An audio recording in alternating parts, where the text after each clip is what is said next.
Hello students, welcome to enjoy chemistry with Yash. क्या आप NEET और जेडबल की टेस्ट अपीयर करते वक्त उसे सिर्फ 50% तो अपीयर नहीं कर रहे? आप सोचेंगे कि अरे सर आप कैसी बात कर रहे हैं। मैं सच बता रहा हूँ, आप मेरी बात ध्यान से सुने, समझे और उसे इम्प्लीमेंट करें। जब भी कोई स्टूडेंट टेस्ट अपीयर करता है ना, तो most of the students test appear करके उसको छोड़ देते हैं। टेस्ट अपीयर करने का मतलब दो होते हैं, आपको दो स्टेप में उसको टेस्ट अपीयर करनी होती है। पहला टेस्ट को अपीयर करना और दूसरा उसकी आंसर की आ जाए या उसका रिजल्ट आ जाए, उसके बाद उसका डिटेल एनालिसिस करना। एनालिसिस कैसे करना है उसके ऊपर आज हम बात करने वाले हैं।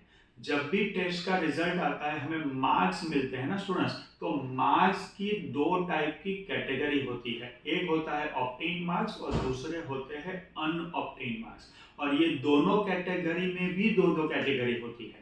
जैसे कि ऑब्टेन मार्क्स जो है ना, वो दो तरह से हमें आते हैं। पहला, जो जेन्युइनली हमें पता होता है कि इसका आंसर यही आएगा, उससे हमें करेक्ट मार्क्स मिलते हैं। और दूसरा ऐसा होता है जिसको हम तुक्का लगाते हैं। इसका मतलब ये हुआ कि या तो ऐसा होता है कि ए बी सी डी में से हमें कोई भी आंसर पता नहीं होता है, हम तुक्का लगा दें। और ज्यादातर केस में स्टूडेंट्स को ऐसा होता है कि या तो पता होता है कि ए और डी तो आंसर नहीं आएगा, लेकिन still they are confuse for option B and option C. Option B और ऑप्शन सी में से उनको पता नहीं रहता है, तो दो में से कोई एक ऑप्शन पर वो अपना ऑप्शन सिलेक्ट करते हैं। और उसमें आंसर सही हो जाने की वजह से स्टूडेंट्स क्या करते हैं, उनके ऊपर बिल्कुल फोकस नहीं करते हैं। हालांकि वो टॉपिक के बारे में भी स्टूडेंट्स को अच्छी क्लैरिटी नहीं है। ये बहुत ही घातक बन सकता है। तो आगे से जब भी आप कोई भी क्वेश्चन में फुल्ली श्योर नहीं है, तो डेफिनेटली उस क्वेश्चन को क्वेश्चन पेपर में मार्क करके रखें। तो जब भी आप उसका आंसर सही भी हो जाए तो उसको आप रिव्यू कर सके। दूसरा पार्ट होता है अनऑब्टेन मार्क्स। अनऑब्टेन मार्क्स के अंदर दो तरह होती है, दो तरह से आपके मार्क्स कटते हैं। एक जो स्किप्ड क्वेश्चन है और दूसरा होता है आपके गलत क्वेश्चन। तो स्किप्ड क्वेश्चंस के आपके 4 मार्क्स कटते हैं और गलत क्वेश्चन है उसके आपके इन जनरल 4 तो कटते ही कटते हैं, लेकिन पेनल्टी होने के कारण एक और कटता है। So all together you are suffering with 5 less marks. तो जब भी आपका रिजल्ट आता है, you will focus on total 3 types of questions. First, ऐसे क्वेश्चन जिसका आपने तुक्का लड़ाया है और आपका सही हो गया है।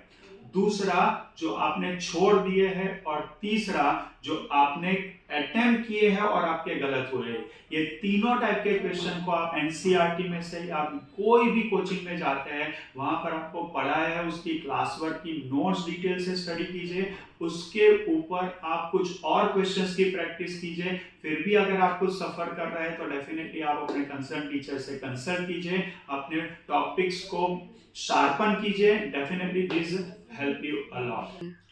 अगर आप सूरत से बिलोंग करते हैं तो आप हमारे साथ ऑफलाइन कोर्सेज में जुड़ सकते हैं। तो हमारी 2 ब्रांचेस है, एक सिटी लाइट में है और एक अडाजन में है। हम हमारे साथ जुड़ने वाले स्टूडेंट्स को सारे कंसेप्ट बहुत ही डिटेल में पढ़ाते हैं at very affordable prices and as per their level.